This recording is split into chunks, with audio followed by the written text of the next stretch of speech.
The sound of the auctioneer's gavel pierced the humid air of Murphy's, California, like a gunshot on that sweltering July day in 1875.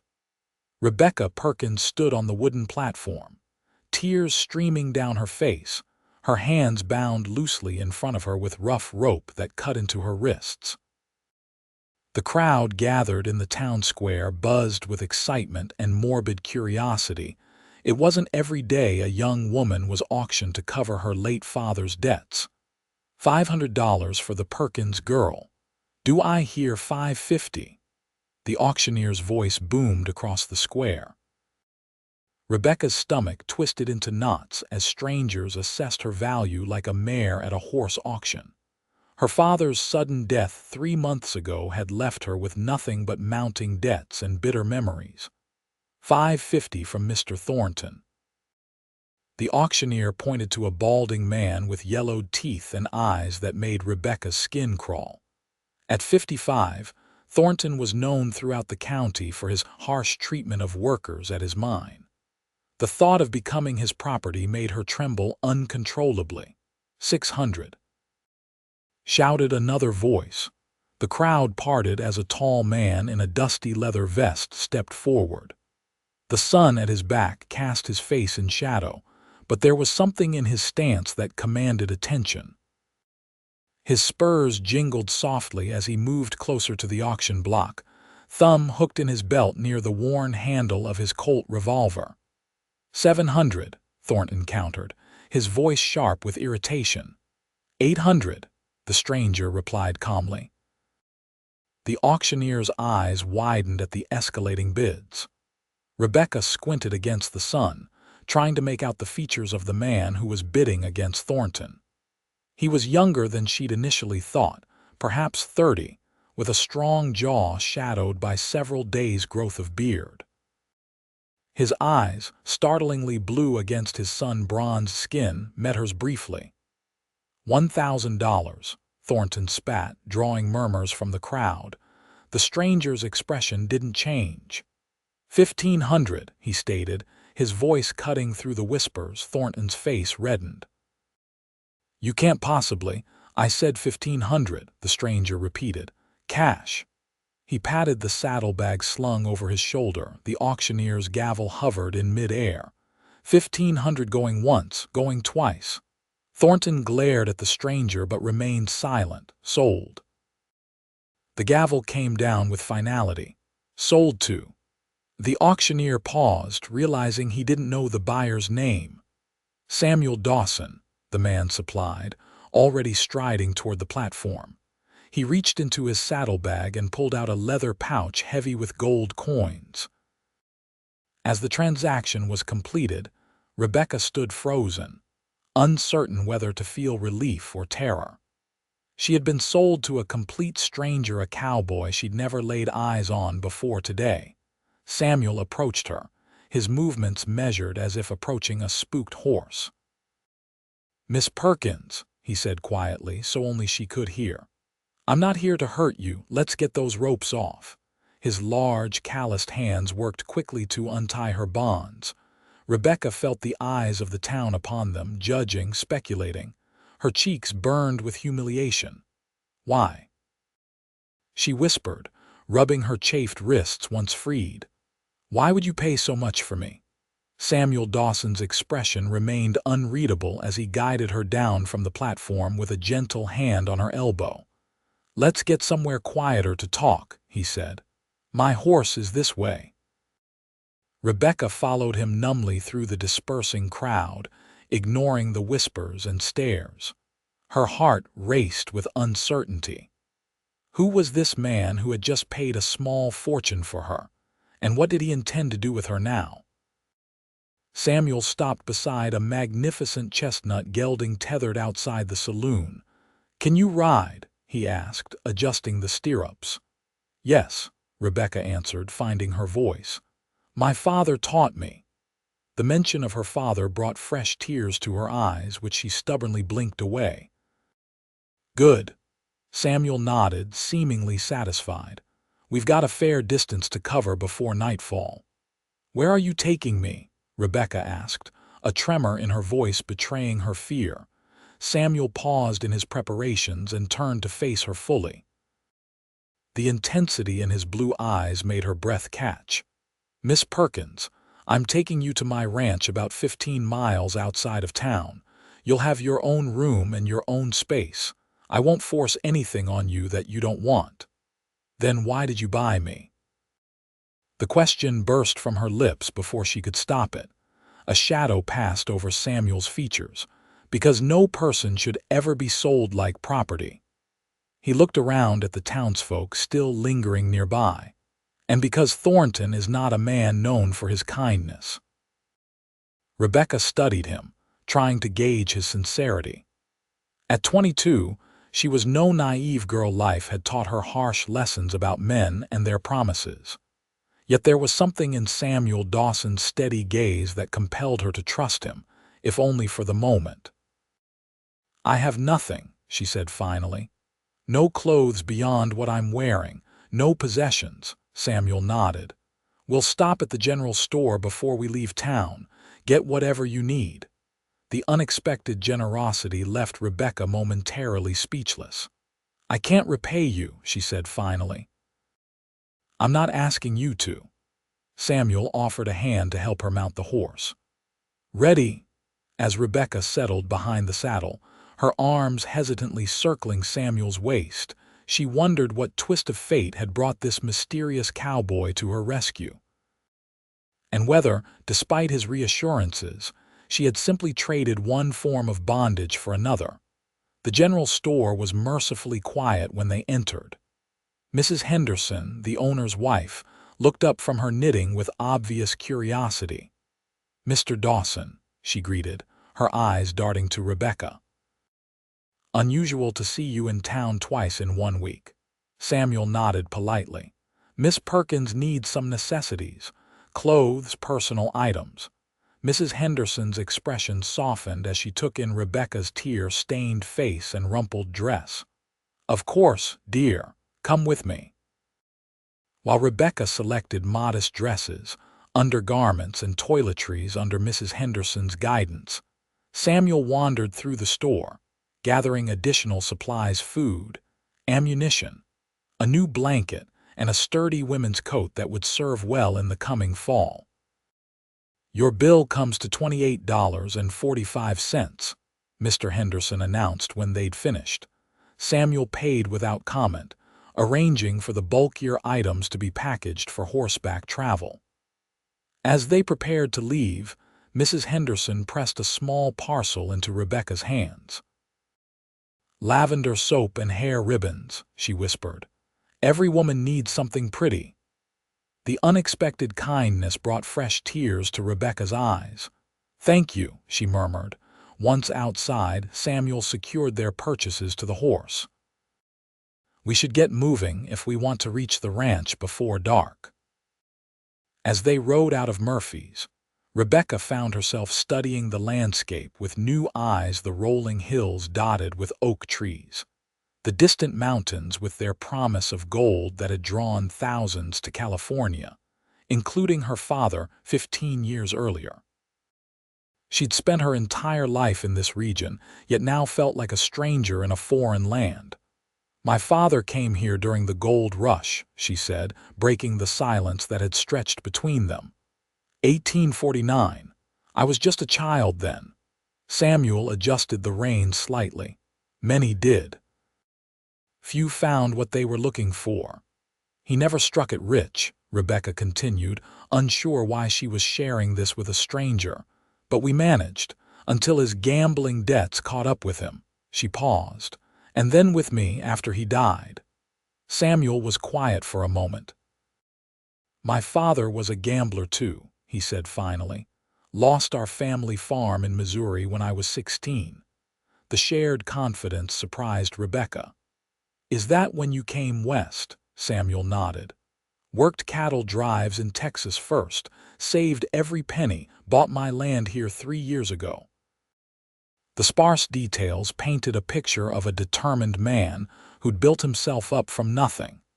It made Rebecca curious about what else lay beneath his reserved exterior. As the afternoon stretched on, the landscape changed. They left the main road and followed a narrower trail that climbed gently through oak-studded hills. In the distance, Rebecca could see the glint of water. "That's the North Fork of the Stanislaus River," Samuel explained when he caught her looking. "It borders the north end of my property." The trail curved, and suddenly the land opened before them, a broad valley nestled between protective hills. A sturdy log ranch house stood in the center, with several outbuildings nearby. A corral held a small herd of horses, and cattle grazed on the slopes beyond.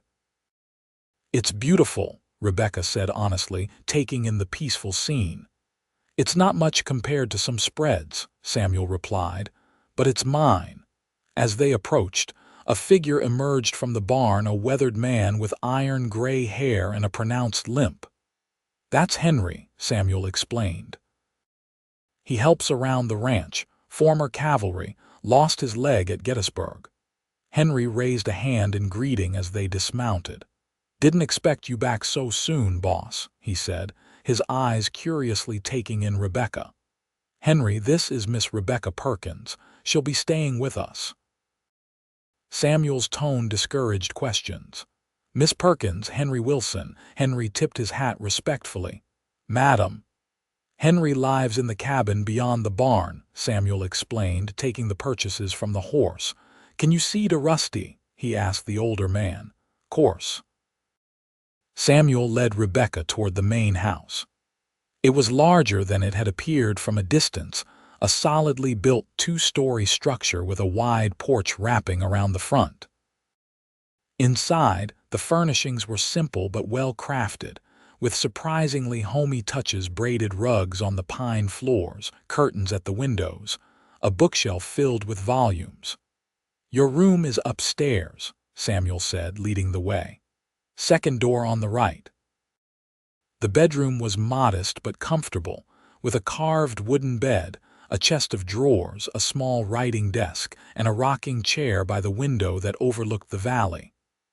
"There's a washroom at the end of the hall," Samuel continued. "The kitchen's downstairs. We usually eat at 6, but I'll have something prepared earlier if you're hungry now." Rebecca stood in the center of the room, overwhelmed by the sudden turn her life had taken. This morning, she had awoken in the town jail cell where she'd been held for the past week. Now she stood in a stranger's home, dependent on his continued goodwill. "Why are you doing this?" she asked again, needing to understand. Samuel leaned against the doorframe, his expression thoughtful.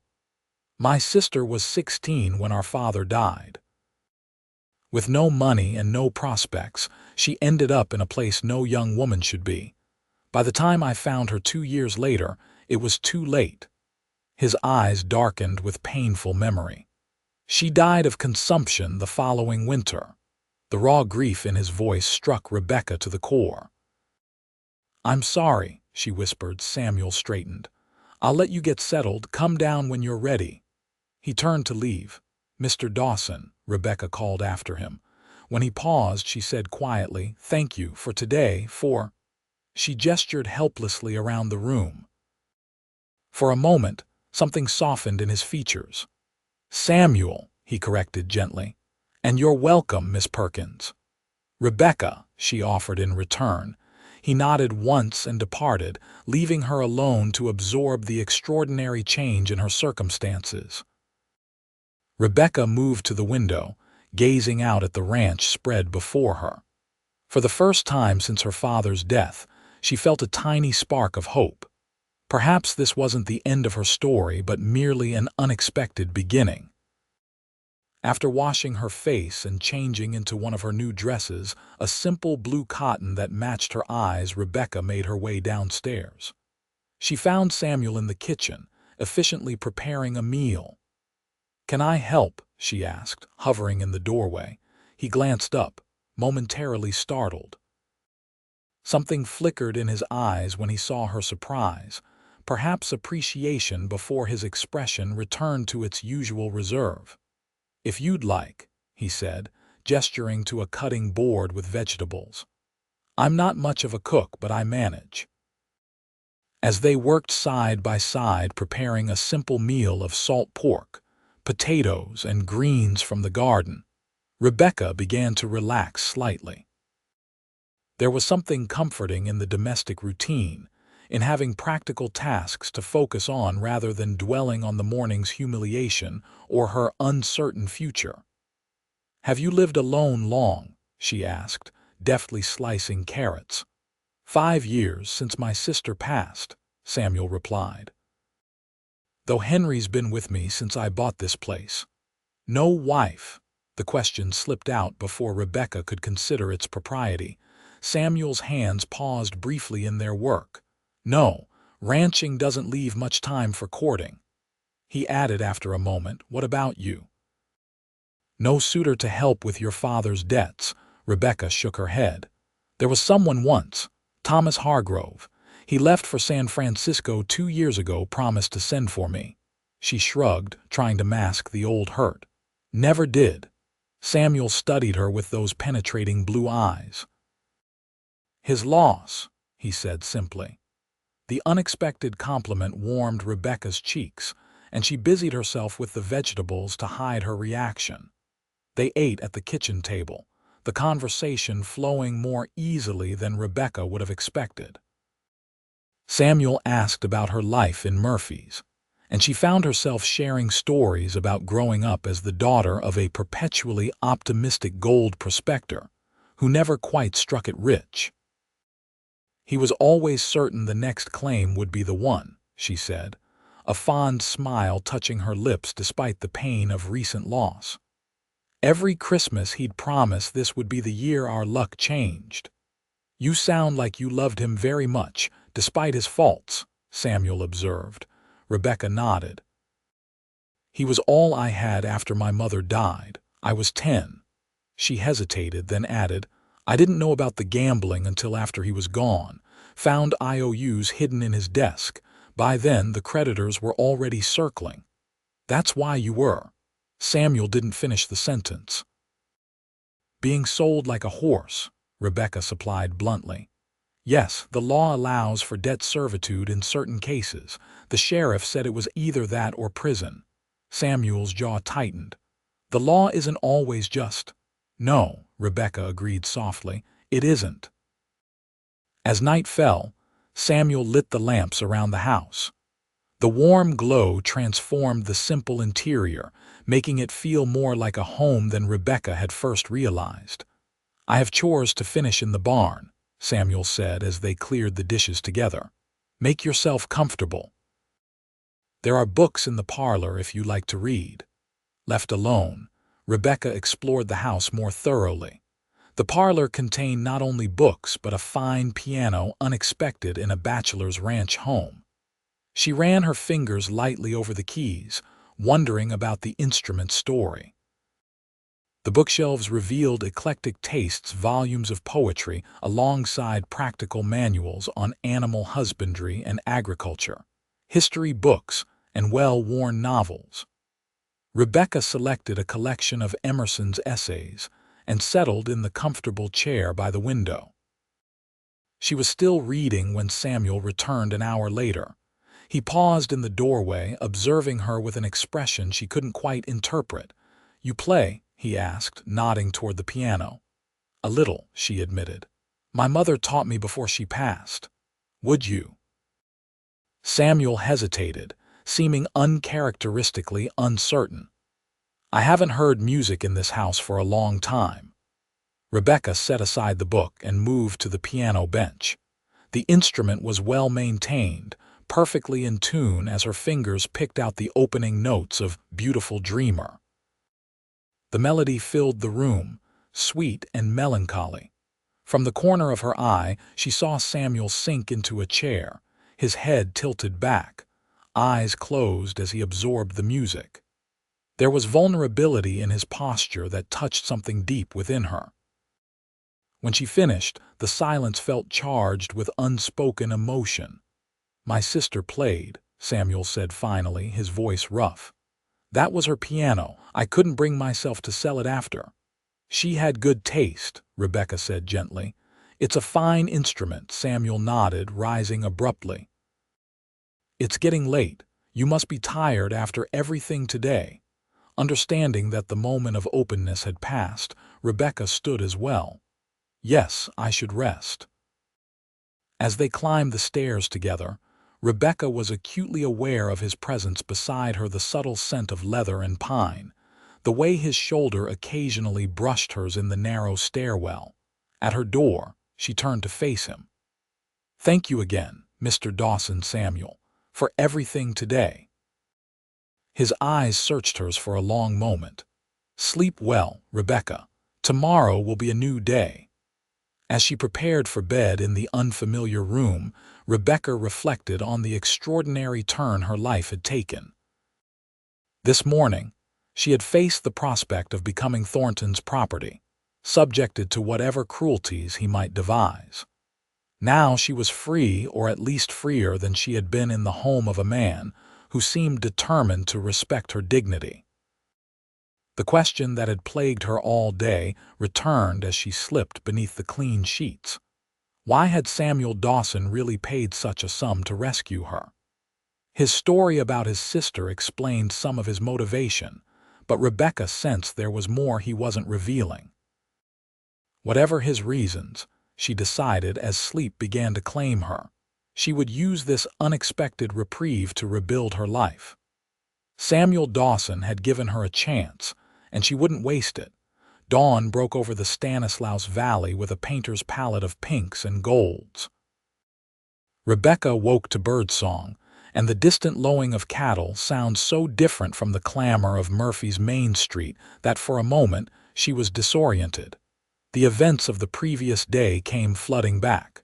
The auction block, the humiliation, the mysterious cowboy who had paid her debt and brought her to this peaceful place.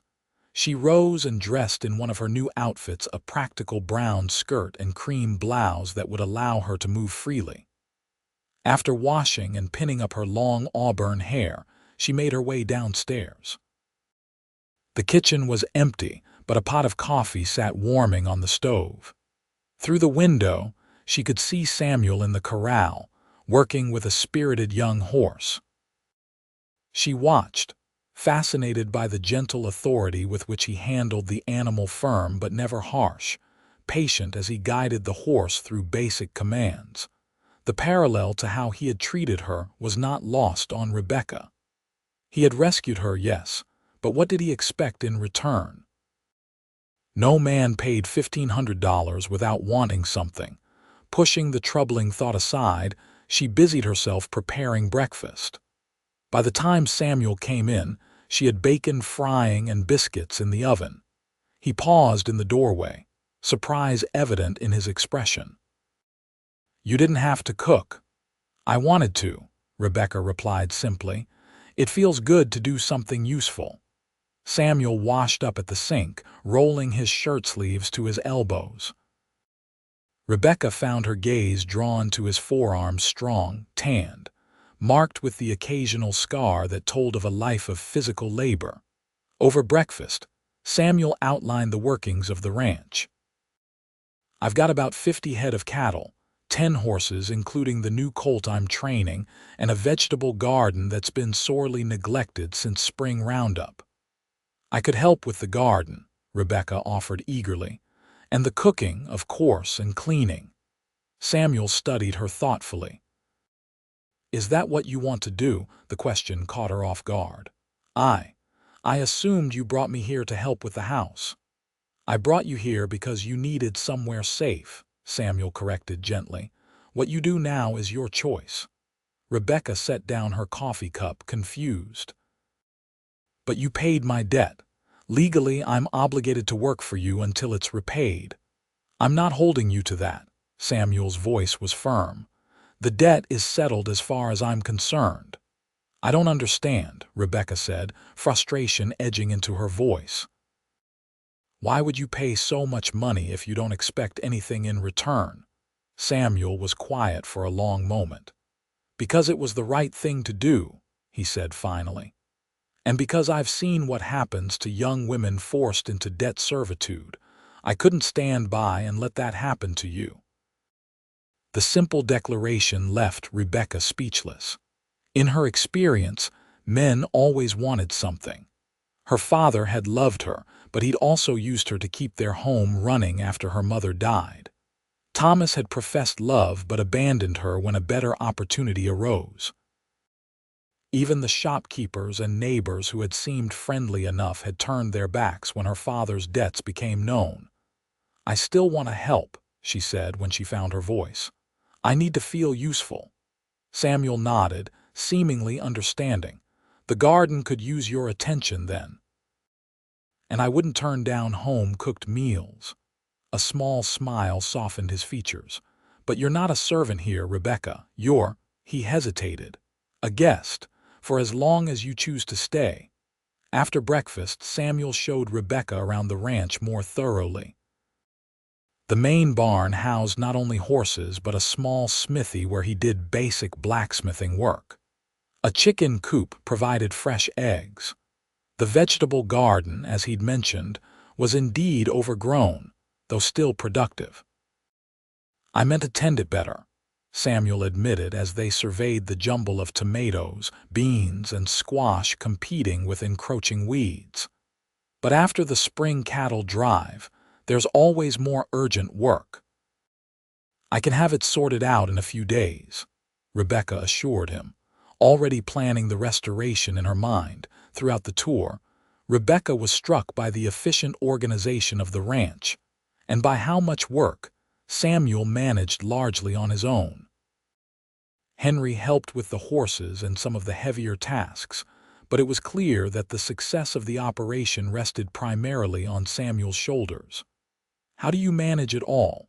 she asked as they walked back toward the house. Samuel shrugged. "One day at a time, dawn to dusk and sometimes beyond." He glanced at her. "It's a good life, though, honest work, freedom to make my own decisions." "Freedom," Rebecca repeated wistfully. "That's something I haven't had much of lately." Samuel's expression grew serious. "You have it now. If you decide this isn't where you want to be, just say the word.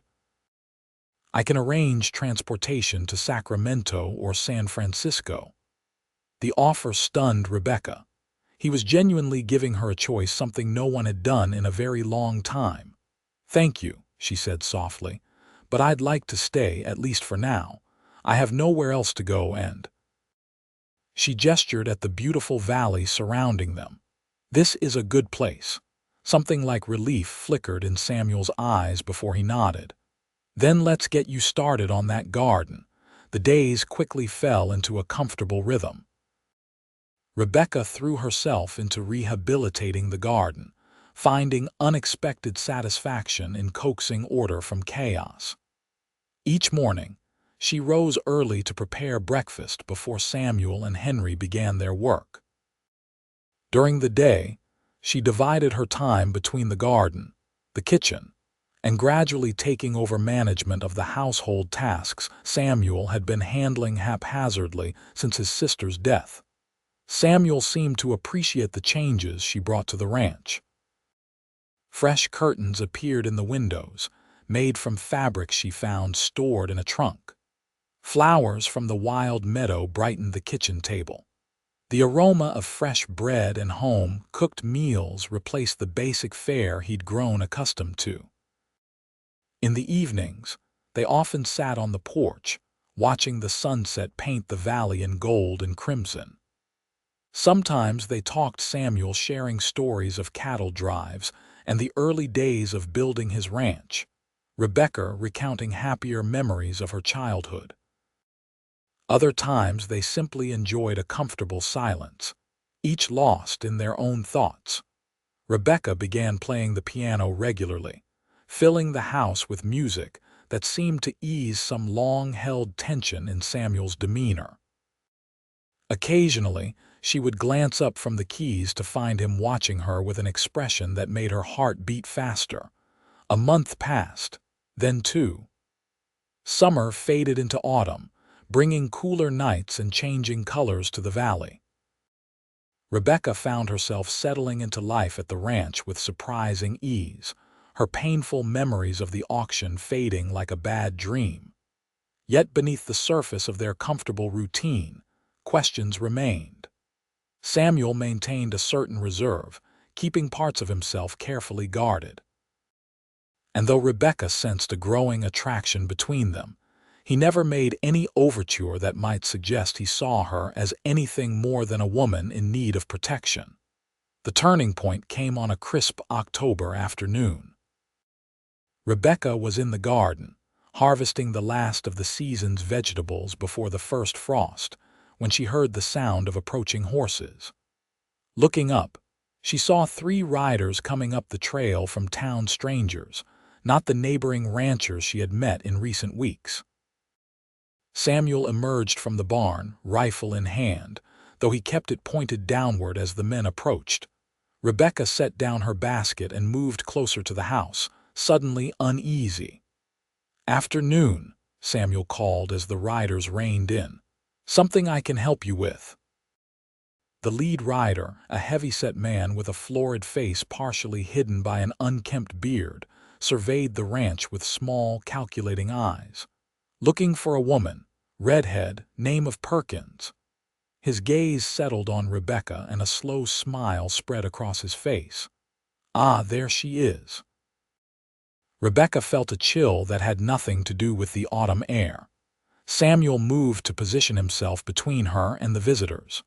"Miss Perkins is under my protection," he said, his voice level but with an underlying steel that Rebecca had never heard before. "State your business." The man chuckled, an ugly sound. "Name's Jenkins. These are my associates, Pike and Doyle." The other 2 men nodded, their expressions equally unfriendly. "We represent Mr. Thornton's interests." "Thornton," Samuel repeated, his posture stiffening. "The man from the auction." "The same," Jenkins confirmed. "He feels he was unfairly outbid that day, sent us to negotiate a private sale." Rebecca's heart pounded in her chest. Samuel's grip on his rifle tightened, though he still kept it pointed downward. "There's nothing to negotiate," he said coldly. "Miss Perkins is not for sale, not to Thornton, not to anyone." Jenkins leaned forward in his saddle. "Mr. Thornton's offering $2,000. That's a nice profit for you." "The answer is no." Samuel's voice was implacable. "I suggest you gentlemen turn around and head back to town. Tell Thornton his offer is declined." Pike, a lean man with a scar bisecting his left eyebrow, spat into the dust. "We ain't asking, Cowboy. Thornton wants the girl, and I said no."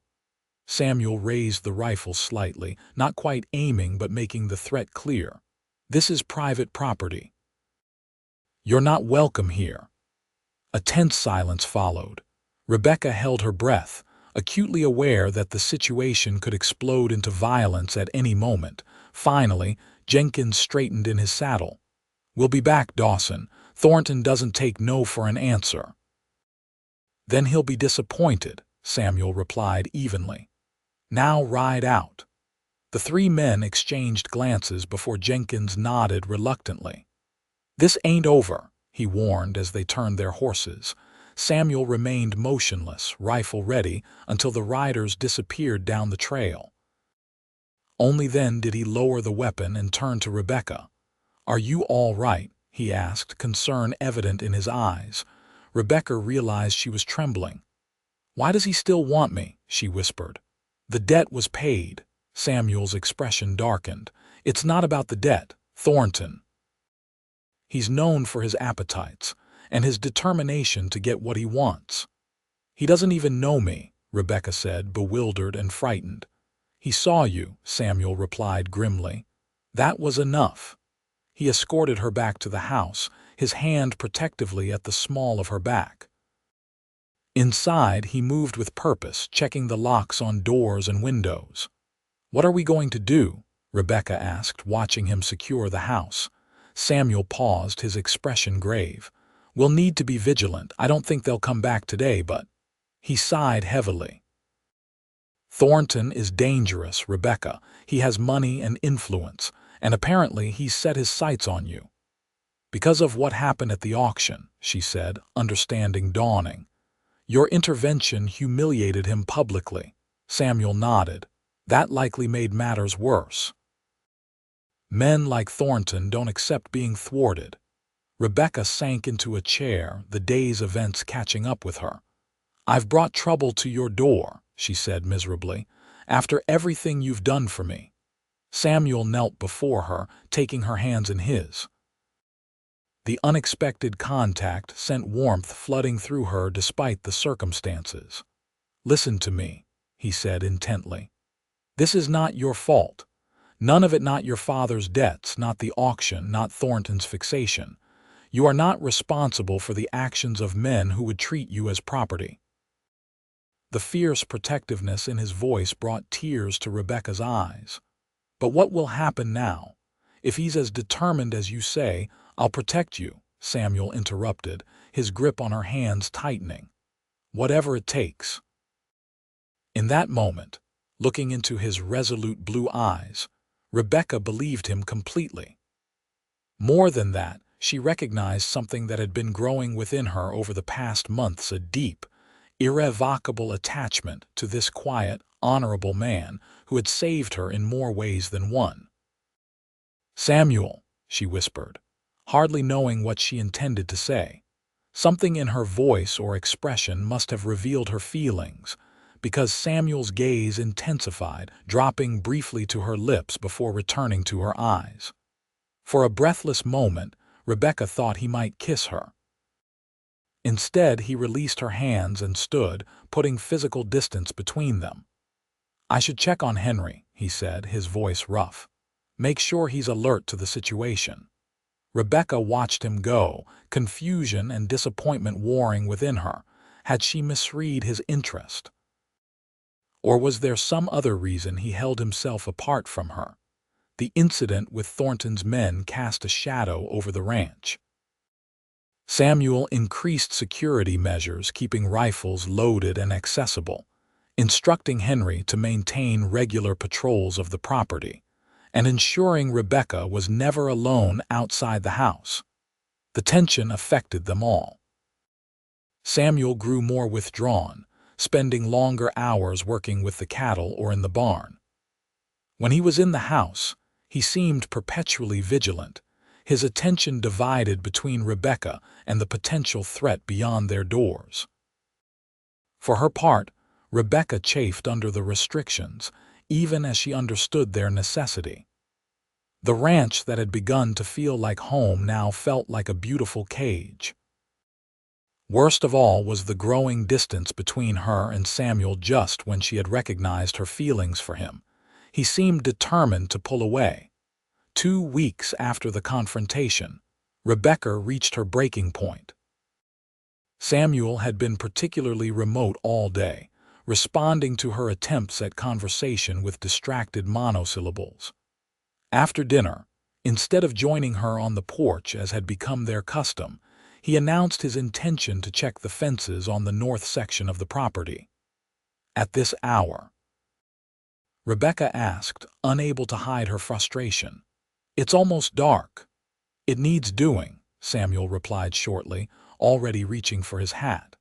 Is it the fences that need checking, or is it me you're avoiding? The words escaped before Rebecca could reconsider them. Samuel froze, his back to her. I'm not avoiding you. Aren't you? Rebecca challenged, moving to stand before him. Ever since Thornton's men came, you've barely spoken to me. You find excuses to leave any room I enter. If I've done something to offend you, you haven't, Samuel interrupted, finally meeting her gaze. The conflict in his eyes startled her.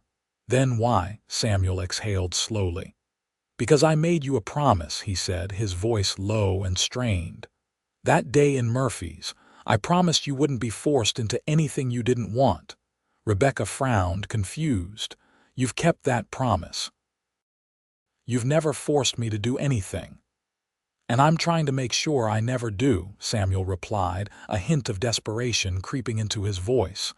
But it's becoming difficult. Understanding dawned slowly. Difficult, because you have feelings for me, she ventured hesitantly. The muscle in Samuel's jaw twitched. "It doesn't matter what I feel. Your situation makes anything between us impossible." "My situation?" Rebecca echoed, incredulous. "You mean the fact that you paid my debt?" Samuel nodded grimly. "How could you ever be certain that any feelings you might develop weren't influenced by gratitude or obligation? How could I be sure I wasn't taking advantage of your vulnerability?" Rebecca stared at him, torn between frustration and a surge of affection for this honorable, maddening man. "So you've been keeping your distance too. What? Protect me from yourself. To give you true freedom," Samuel corrected. "The freedom to choose your own path without feeling indebted to me." "And it never occurred to you," Rebecca said carefully, "that I might have already chosen." Samuel went very still, searching her face with an intensity that made her breath catch. "Rebecca, I am grateful to you," she acknowledged softly. "How could I not be? But what I feel for you goes far beyond gratitude."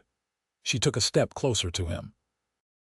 "I was drawn to you even before I understood who you were when you stepped forward at that auction with such quiet determination. Everything I've learned about you since has only deepened that attraction." Hope and doubt warred in Samuel's expression. "You deserve better than a rough rancher with too much past and too little to offer." Rebecca shook her head, smiling despite the seriousness of the moment. "What I deserve is a man who sees me as a person, not property, who respects my choices and my dignity, who would stand against someone like Thornton to protect me." She reached up to touch his face gently. "I've found that man, Samuel, if he'll have me." For a long moment, Samuel remained frozen, his eyes never leaving hers. Then, with a sound that was half groan, half surrender, he pulled her into his arms. His kiss was tentative at first, as if he still feared she might push him away. When Rebecca responded with unmistakable enthusiasm, his restraint crumbled. His arms tightened around her waist, drawing her closer as the kiss deepened into something that left them both breathless. When they finally parted, Samuel rested his forehead against hers. "I've wanted to do that for months," he admitted roughly. "Why didn't you?" Rebecca asked, her fingers curling into the fabric of his shirt. "Because I was afraid," he answered honestly. "Afraid you would feel obligated. Afraid I would be no better than the men who tried to buy you if I pressed my advantage." "Samuel Dawson," Rebecca said firmly, "you are nothing like those men. Nothing." He smiled then, a real smile that transformed his features and made Rebecca's heart skip. "I love you, Rebecca Perkins," he said simply. "I think I have since the moment I saw you on that auction block, trying so hard to maintain your dignity even with tears on your face." "I love you too," Rebecca replied, the words feeling natural and true. "Even when you're being infuriatingly noble." Samuel chuckled, the sound rumbling pleasantly against her where she pressed against his chest. "I make no promises about being less noble in the future," he warned, "but I do promise to stop avoiding you."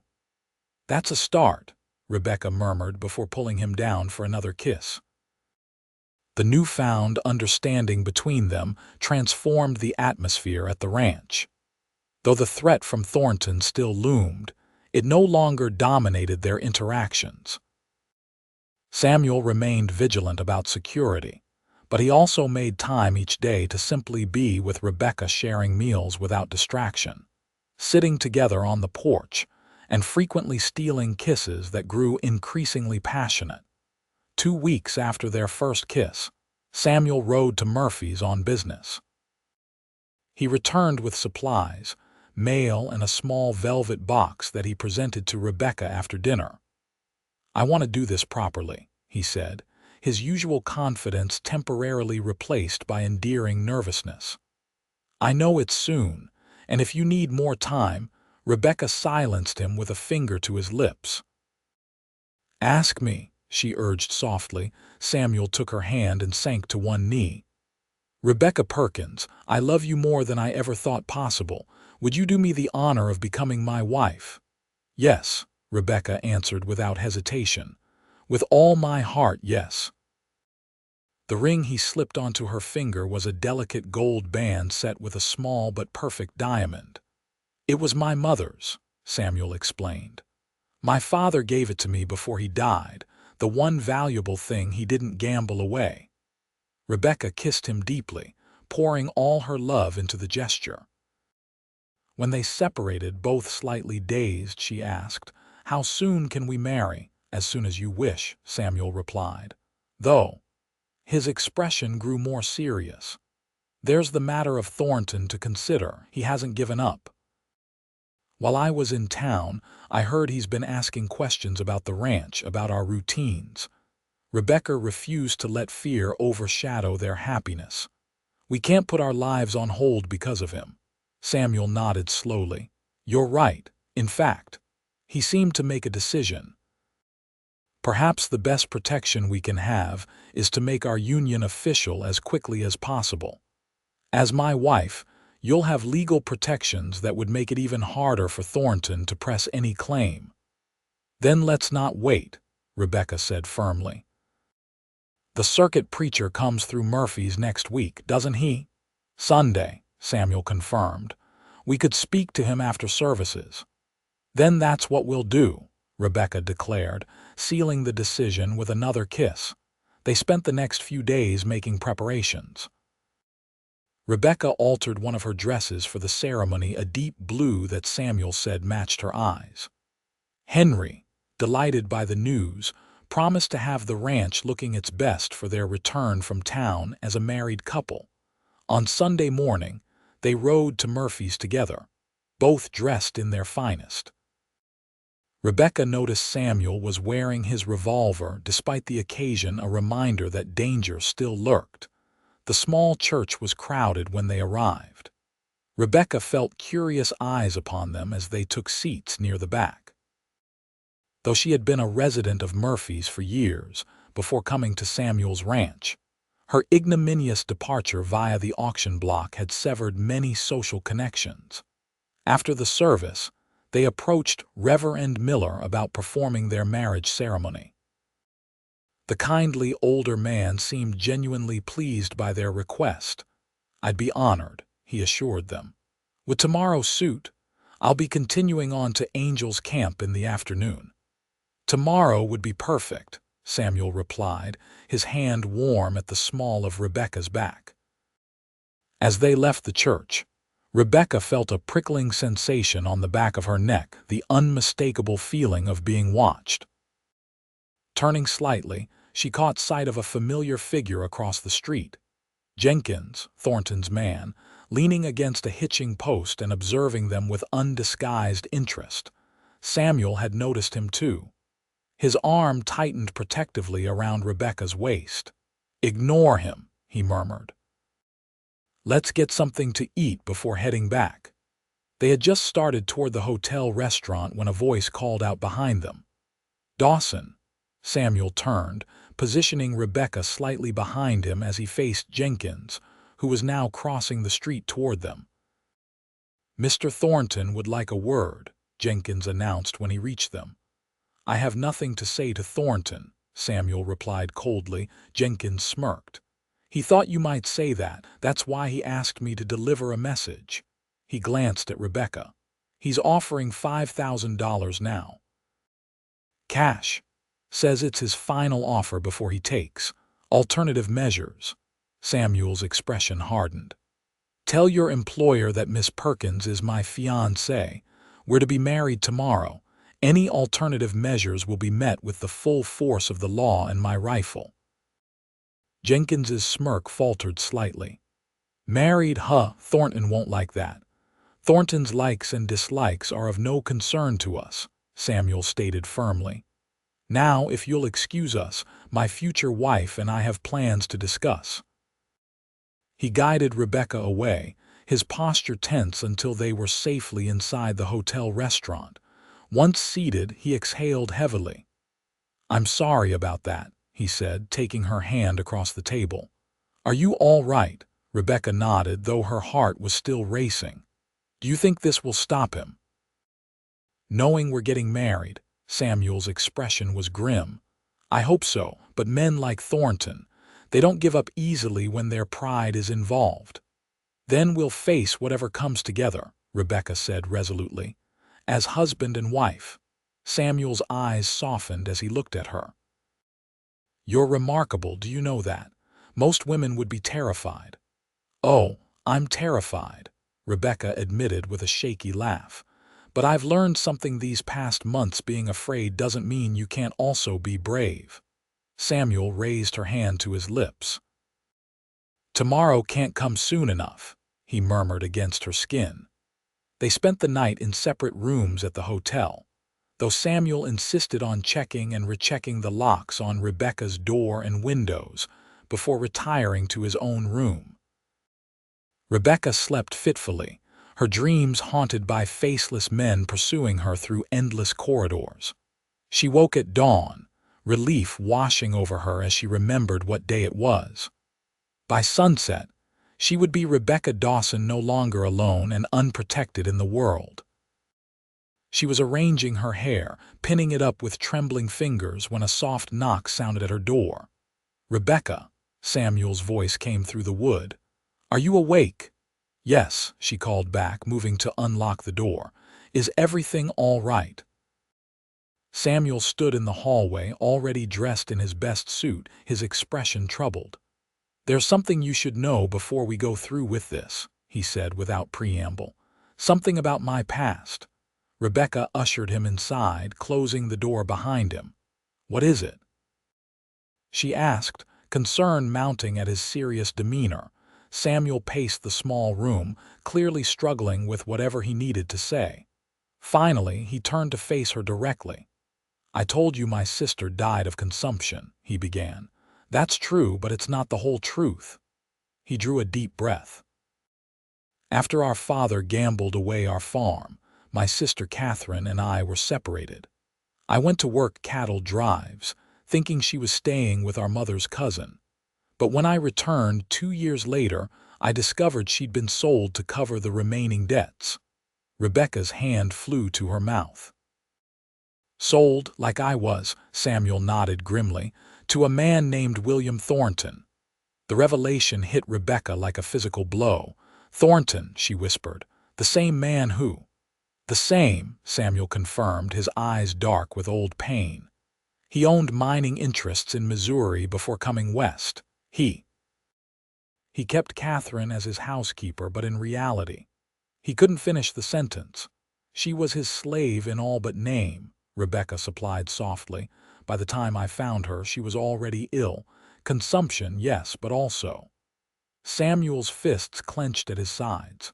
She had bruises, Rebecca. Old scars, evidence of years of mistreatment. Rebecca moved to him, taking his hands in hers. That's why you were at the auction that day, she realized. You knew who Thornton was. I recognized him immediately, Samuel admitted.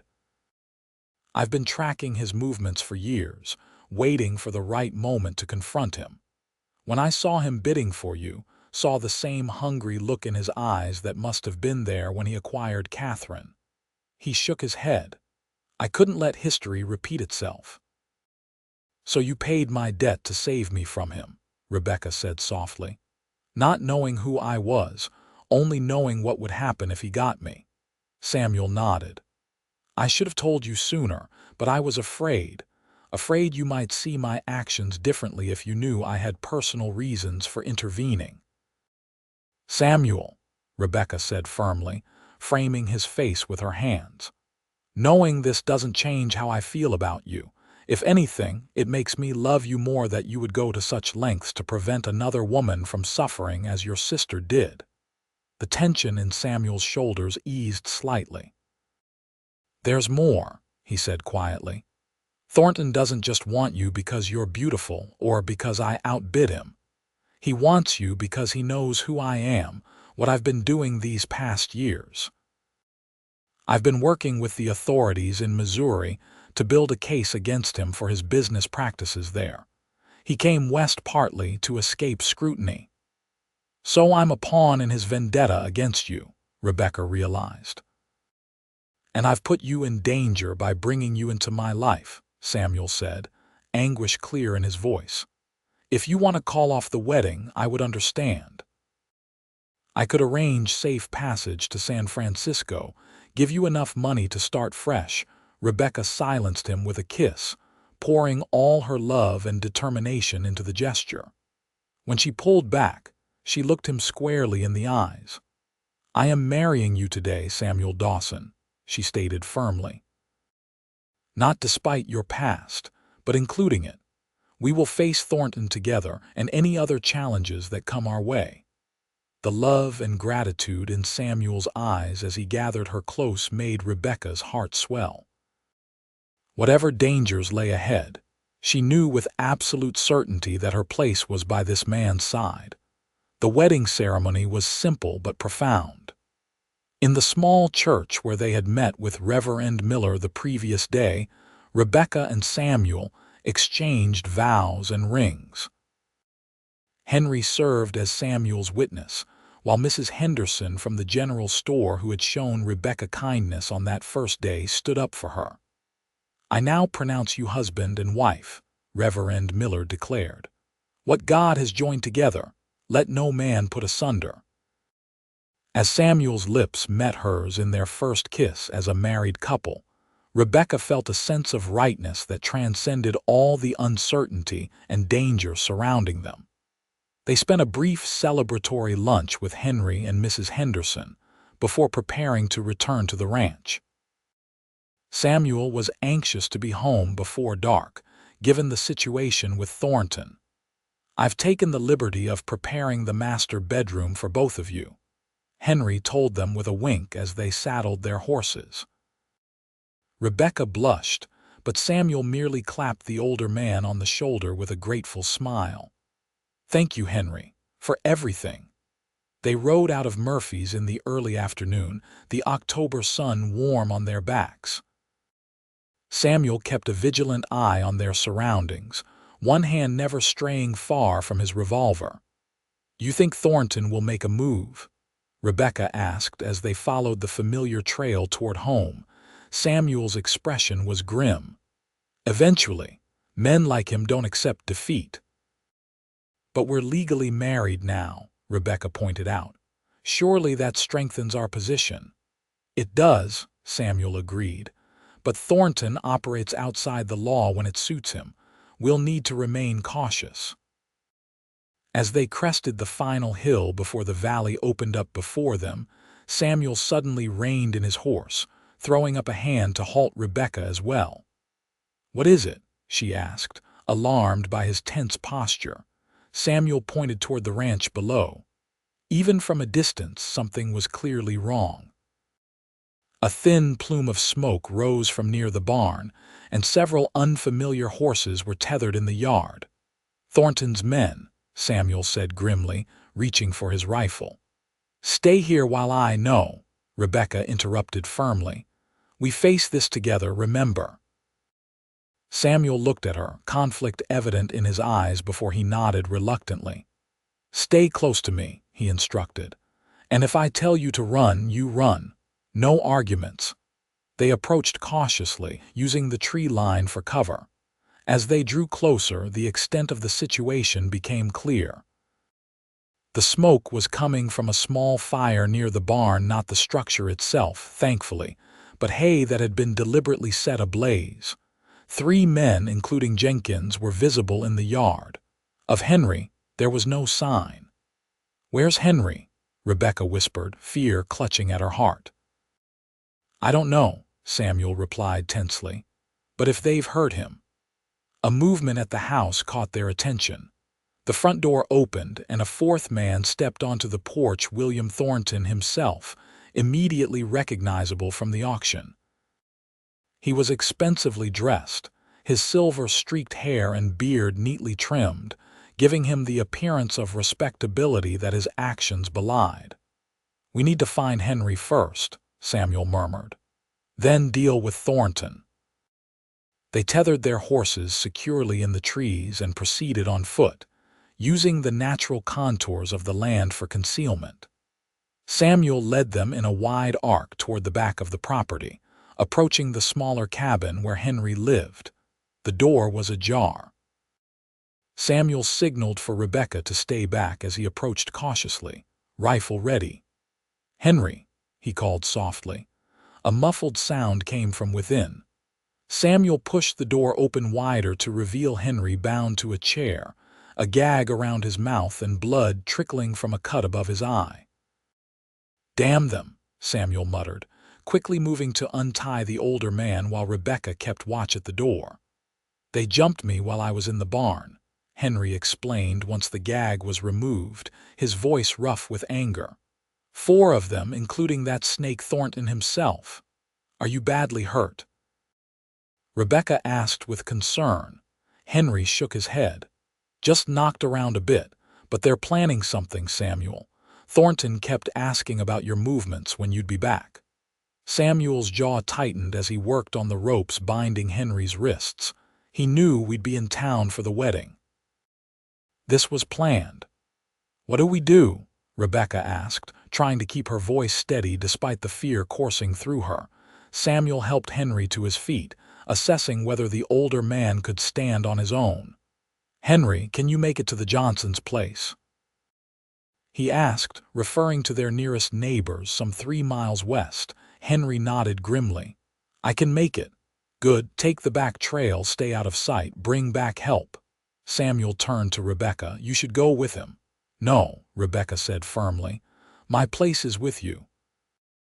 "Rebecca, I am your wife," she reminded him, her voice low but intense. "These men invaded our home. I won't run and leave you to face them alone." Samuel searched her face for a long moment before nodding reluctantly. "Stay behind me," he instructed, "and take this." He handed her a small revolver from his saddlebag, only as a last resort. The weight of the weapon felt strange in Rebecca's hand, but she gripped it resolutely. "I understand." They watched as Henry slipped away through the trees toward the back pasture. Once he was safely out of sight, Samuel turned his attention back to the ranch house. "Thornton will be expecting me to come charging in," he mused. "We need a different approach." Rebecca considered the layout of the property. "The root cellar," she suggested. "It connects to the house through the pantry. They might not know about it." Samuel's eyes lit with approval. "Good thinking." They made their way carefully along the tree line to the small, half-hidden entrance to the root cellar on the eastern side of the house. The heavy wooden doors were secured with a padlock that Samuel quickly opened with the key he kept on his belt. Inside, the cellar was cool and dark. Shelves lined with the preserves and root vegetables Rebecca had put up over the past months. A narrow set of stairs at the far end led up to a trapdoor that opened into the pantry floor. Samuel ascended first, lifting the trapdoor a fraction to peer into the kitchen beyond. After a moment, he signaled that it was clear and helped Rebecca up into the house. They moved silently through the kitchen to the doorway that connected to the main room. Voices drifted to them, Thornton's cultured tones contrasting with the rougher speech of his men. "Dawson will be back soon," Thornton was saying. "When he sees the smoke, he'll come running. Jenkins, you and Pike take positions by the barn. Doyle, cover the front approach. I want him alive." "What about the woman?" one of the men, presumably Doyle, asked. There was a pause before Thornton answered, his voice taking on a quality that made Rebecca's skin crawl. "She's the prize, isn't she? Bring her to me unharmed." Samuel's expression darkened at the words. He leaned close to whisper in Rebecca's ear. "Stay here. When I confront Thornton, his men will come running. That's when you slip out the back door and head for the trees." Rebecca started to protest, but Samuel silenced her with a quick kiss. "Please," he murmured against her lips. "I can't focus on Thornton if I'm worried about you in the crossfire." Reluctantly, Rebecca nodded her agreement. Samuel squeezed her hand once before moving toward the doorway, rifle raised. "Thornton," he called sharply as he stepped into the main room. Rebecca heard exclamations of surprise, followed by the scrape of chairs as men rose quickly to their feet.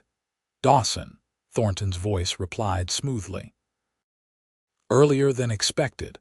Where's your lovely bride?" "Safe," Samuel answered curtly, "and far beyond your reach."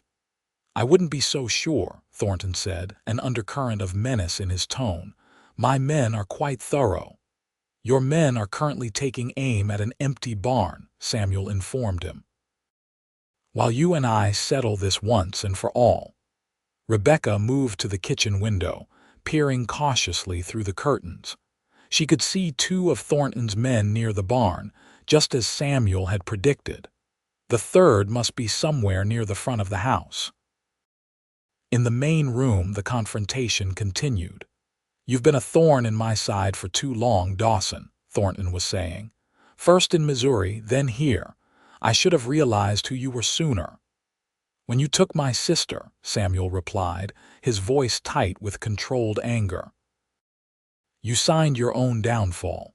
Thornton chuckled, the sound utterly devoid of humor. "Your sister.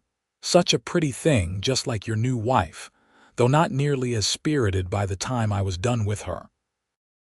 Rebecca's hands clenched at the deliberate cruelty of the words, designed to provoke Samuel into rash action. "The authorities in Missouri have been building a case against you for years," Samuel said, his voice remarkably steady despite the provocation. "Fraud, extortion, assault. I've made sure they have all the evidence they need." "Evidence that will never reach them," Thornton replied confidently. "Once you're dead and your wife is, accommodating my needs, there will be no one left to testify." Rebecca had heard enough. Thornton's intentions were clear, and waiting in the kitchen while Samuel faced him alone suddenly seemed like the height of folly. Moving silently to the back door, she slipped outside, not to flee as Samuel had instructed, but to circle around to the front of the house where the third man, Doyle, was presumably keeping watch. Her heart pounded as she crept along the side of the building, the small revolver clutched in her hand. She had never fired a gun before, but Samuel had shown her the basics: cock the hammer, aim, squeeze the trigger. She prayed she wouldn't need to use it. Rounding the corner of the house, she spotted Doyle, a burly man with a patchy beard, crouched behind a water barrel, his attention focused on the front door. He hadn't noticed her approach from behind. Rebecca's mind raced. She needed to neutralize this threat without alerting the others. Her gaze fell on a heavy cast iron skillet she had left on the outdoor washstand after making breakfast that morning. Moving as quietly as possible, she set down the revolver and picked up the skillet. Its familiar weight was reassuring in her hands as she crept toward Doyle. Inside the house, she could hear Samuel and Thornton still talking, their voices rising in anger. Good the noise would cover her approach. When she was just steps away from Doyle, a twig snapped beneath her boot. The man started to turn, but Rebecca was already swinging the skillet with all her strength. It connected with the side of his head with a sickening thud, and he crumpled to the ground without a sound. Rebecca stood frozen for a moment, shocked by what she'd done. Then training took over. She quickly grabbed Doyle's revolver and retrieved her own, tucking both into the pockets of her skirt. A shout from the direction of the barn told her that Jenkins and Pike had spotted something, perhaps Henry making his escape, or simply a movement that alarmed them. Whatever the cause, they were now running toward the house, weapons drawn. Making a split-second decision, Rebecca darted to the front door and threw it open. "Samuel," she called urgently. "They're coming." Inside, Samuel and Thornton both turned toward her voice, Samuel with alarm, Thornton with predatory interest. Taking advantage of the distraction, Samuel lunged forward, driving his shoulder into Thornton's midsection and sending them both crashing to the floor. Rebecca rushed inside, pulling the door closed behind her and sliding the heavy bolt into place just as Jenkins reached the porch. "The back," she shouted to Samuel, who was grappling with Thornton. Samuel delivered a powerful blow to Thornton's jaw, momentarily stunning the older man. He rolled away, grabbing his rifle from where it had fallen. "Cover the front," he instructed Rebecca as he moved swiftly toward the back door. Rebecca positioned herself to the side of the front window, Doyle's revolver in her hand. Through the glass, she could see Jenkins and Pike trying to force the door, their faces contorted with anger. Behind her, she heard the crack of Samuel's rifle, followed by a cry of pain. One threat eliminated, at least temporarily, Thornton groaned, beginning to regain consciousness. Rebecca kept one eye on him as she maintained her position by the window. When Jenkins's face appeared, peering through the glass, she fired without hesitation. The bullet shattered the window and caught him in the shoulder, sending him stumbling backward with a howl. "Rebecca!" Samuel called from the kitchen. "Are you all right?" "Yes," she replied, her voice steadier than she felt. "But Thornton's waking up." Samuel reappeared in the doorway, his expression grim. "Pike's down, wounded, not dead, but there could be more we don't know about." He crossed to Thornton, using a length of rope from the coat rack to secure the man's hands behind his back. Thornton glared up at them with undisguised hatred as he regained full awareness. "You'll regret this," he snarled. "Both of you." "The only one with regrets will be you," Samuel replied coldly, hauling the man to his feet and shoving him into a chair. "For Catherine, for Rebecca, for every person you've ever harmed through your greed and cruelty." A pounding at the back door interrupted them. Samuel raised his rifle, moving protectively in front of Rebecca. "Samuel, Rebecca," Henry's voice called. "It's me. I've brought the sheriff." Relief washed over Rebecca as Samuel hurried to open the door. Henry entered, followed by Sheriff Collins from Murphy's and two other men, neighboring ranchers who had answered Henry's call for help. "What in tarnation happened here?" Sheriff Collins demanded, taking in the scene: Thornton bound in the chair, the broken window, blood on the floor. Samuel quickly explained the situation, including Thornton's connection to his sister in Missouri and the ongoing investigation there. "I've been tracking Thornton's activities in this county for months," Sheriff Collins revealed, surprising them both. "Got a telegram from the authorities in Missouri just last week asking about him. Seems they've finally got enough to make charges stick." He turned to Thornton with undisguised disgust. "William Thornton, you're under arrest for trespassing, attempted kidnapping, and assault. And those are just the local charges." As the sheriff and one of the ranchers escorted a fuming Thornton outside, Rebecca sagged against Samuel in exhaustion and relief. His arms came around her immediately, holding her close. "Are you hurt?" he asked urgently, his hands gently checking for injuries. "No," Rebecca assured him, "just overwhelmed." Samuel pressed a kiss to her forehead, his arms tightening around her. "You were supposed to run," he murmured, though there was more pride than censure in his tone. "I couldn't leave you," Rebecca replied simply. "We face things together, remember? That was our vow." Samuel's eyes, when she looked up at him, held such love that it took her breath away. "So it was," he agreed softly, "and I've never been more grateful for it." The aftermath of Thornton's attack kept them busy for hours. Statements had to be given to Sheriff Collins.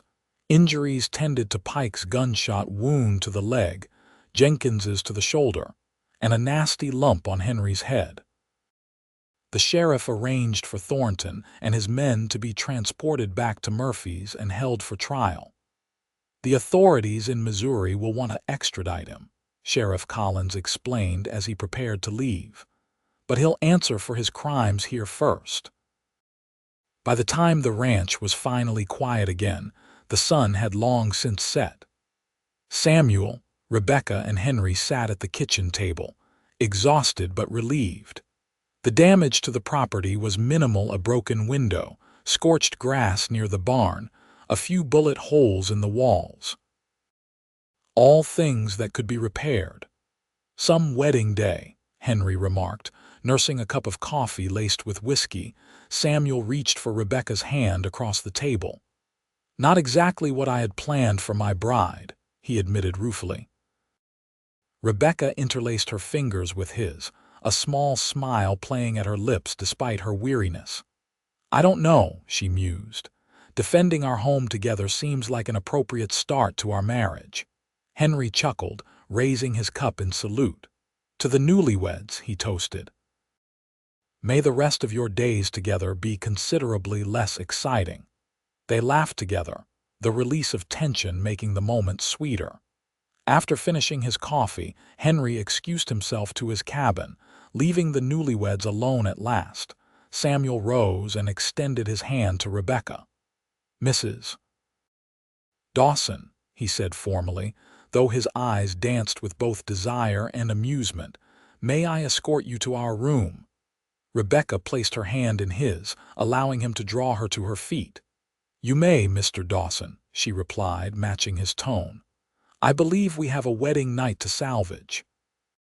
Samuel lifted her into his arms with surprising ease, carrying her up the stairs to the master bedroom that was now theirs to share. Inside, Henry had indeed prepared for their return fresh linens on the bed, a small vase of autumn wildflowers on the dresser, a bottle of wine with 2 glasses on the nightstand. "Remind me to give that man a raise," Samuel murmured as he set Rebecca gently on her feet. Rebecca laughed, the sound free and joyous now that the danger was past. "He deserves it after today." Samuel drew her into his arms, his expression growing serious. "I was terrified when I saw you come through that door," he admitted. "The thought of Thornton getting his hands on you." "But he didn't," Rebecca reminded him softly, reaching up to touch his face. "Thanks to you, to us, working together." "To us," Samuel echoed, lowering his head to capture her lips in a kiss that quickly deepened from tender to passionate. As clothing was gradually discarded, and they discovered each other fully for the first time, Rebecca marveled at the journey that had brought her to this moment. From the humiliation of the auction block to the security of Samuel's arms, it seemed impossible that only a few months separated those experiences. Later, as they lay entwined in the aftermath of their lovemaking, Samuel traced lazy patterns on her bare shoulder. "I never imagined I could be this happy," he confessed. "After Catherine died, I was consumed with thoughts of vengeance. It was all I lived for." Rebecca propped herself up on one elbow to look into his face. "And now?" she asked softly. Samuel smiled, tucking a strand of hair behind her ear. "Now I have something far better to live for," he said simply. "A future with you." "A future," Rebecca repeated, savoring the word. "I like the sound of that." In the months that followed, life at the Dawson Ranch settled into a new rhythm. The trial of William Thornton made headlines throughout California, and even back east. His crimes in Missouri were fully exposed, and he was sentenced to 20 years in prison, first serving time in California, before being extradited to face additional charges in his former home state. With the threat of Thornton removed, Samuel and Rebecca were free to focus on building their life together. The ranch prospered under their joint management. Samuel's practical knowledge of cattle and horses, complemented by Rebecca's talent for organization and planning. Henry remained a valued part of their household, though he now teased that he felt like an old bachelor uncle with the young couple's obvious happiness surrounding him. He took particular delight in teaching Rebecca to ride better, to shoot accurately, and to play poker skills Samuel pretended to disapprove of but secretly encouraged. When spring arrived, bringing new calves to the herd and fresh growth to the garden, Rebecca had news of her own to share. She chose a quiet evening when she and Samuel were sitting on the porch, watching the sunset paint the valley in shades of gold and crimson. "I visited Dr. Matthews in Murphy's today," she began, her hand instinctively moving to rest on her still flat stomach. Samuel turned to her, instantly alert. "Are you ill?" Rebecca shook her head, a smile blooming on her face. "Not ill," she assured him, "but I am expecting." For a moment, Samuel simply stared at her, processing her words. Then a look of wonder transformed his features. "A baby," he whispered. "We're having a baby." Rebecca nodded, tears of happiness gathering in her eyes. "In the fall, around the anniversary of when you found me." Samuel pulled her into his arms, his joy too great for words. When he finally found his voice again, it was rough with emotion. "I love you," he said simply. "More than I ever thought possible." "And I love you," Rebecca replied, resting her head against his chest, listening to the strong, steady beat of his heart. As twilight deepened around them, they remained on the porch, talking quietly about the future, their hopes for the child growing within Rebecca, their plans for expanding the ranch, the legacy they would build together. "You ever think about that day?" Samuel asked, his fingers gently combing through Rebecca's hair. "The auction?" Rebecca considered the question thoughtfully. "Sometimes," she admitted. "Not the fear or the humiliation, but the moment you stepped forward, the way you said I'll pay for her with such certainty." She looked up at him. "In the midst of the worst day of my life, you appeared like something from a dream." "I was so angry," Samuel recalled. "Seeing you there, tears on your face but still holding yourself with such dignity, all I could think was not again. Not another woman suffering as Catherine had." "You saved me," Rebecca said simply. Samuel shook his head. "We saved each other," he corrected gently. "I was half alive before you came into my life, Rebecca, existing, not living." The baby was born in late October, a healthy son they named James Henry Dawson, honoring both Rebecca's father and their faithful friend. Henry, overcome with emotion at the gesture, promptly declared himself the boy's honorary grandfather and took to the role with surprising enthusiasm. James was joined 2 years later by a sister, Catherine Rose, whose arrival completed their family circle and helped heal the last of the old wounds in Samuel's heart. As the years passed, the Dawson Ranch grew and prospered. Samuel's careful management and Rebecca's shrewd business sense turned their modest operation into one of the most successful in the county. They built a larger home to accommodate their growing family, though the original ranch house was preserved and eventually became James's home when he married. On their 10th wedding anniversary, Samuel surprised Rebecca with a special gift, the deed to the property where her father had last prospected, now transformed into a beautiful picnic spot beside the stream where they took their children on warm summer days. "He would have liked knowing his grandchildren play here," Rebecca said, watching 7-year-old James and 5-year-old Catherine splashing in the shallow water. "He would have been proud of you," Samuel replied, his arm around her waist. "Of the woman you've become, the mother you are to our children." Rebecca leaned into his embrace, contentment washing over her. "Sometimes I can hardly believe this is my life," she confessed. "From that auction block to this, all because you had the courage to step forward that day." Samuel turned her in his arms, his blue eyes still capable of making her heart race after all these years together. "Best investment I ever made," he said with a smile that was for her alone. "Oh," Rebecca arched an eyebrow teasingly. $1,500 was quite a sum." "A bargain," Samuel insisted, drawing her closer. "For a lifetime of happiness, I would have paid 10 times that amount." "Fortunately, Thornton didn't have that much on him," Rebecca laughed. Samuel's expression grew serious, though his eyes remained warm. "I thank God every day for bringing you into my life, Rebecca Dawson." "As I thank him for you," she replied softly, rising on tiptoe to kiss her husband. From the stream came the delighted shrieks of their children, the sun warm on their shoulders, the future stretching before them bright with promise. From the darkest moment of her life had come the greatest blessing, a love that had not only rescued her, but had given her a home, a family, and a happiness beyond anything she could have imagined on that fateful day in Murphy's when a quiet cowboy had stepped forward and changed her life forever.